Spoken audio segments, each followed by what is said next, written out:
સુરતના મોટા Varachha SMC community hall ખાતે EWS1 અને EWS2 હેઠળ 111 આવાસોનો વન પર્યાવરણ રાજ્યમંત્રી મુકેશ પટેલની ઉપસ્થિતિમાં કોમ્પ્યુટરાઇઝ ડ્રો શો યોજાયો હતો। આ અંગે મંત્રી મુકેશ પટેલે જણાવ્યું હતું કે દરેક પરિવારનું ઘરનું સ્વપ્ન હોય। સામાન્ય પરિવારનો મોભી પોતાનું સમગ્ર જીવન દરમિયાન મહેનત કરતો હોય છે, પરંતુ ઘરનું સ્વપ્ન પૂર્ણ કરી શકતો નથી।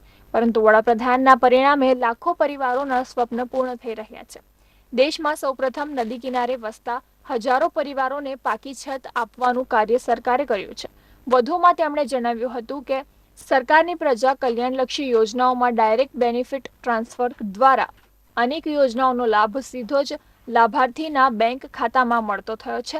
આ સાથે જ આરોગ્ય, શિક્ષણ, રાશન, આવાસ, વીજળી સહિત પીવાના પાણીની પ્રાથમિક સુવિધાઓ ઉપલબ્ધ કરી છે।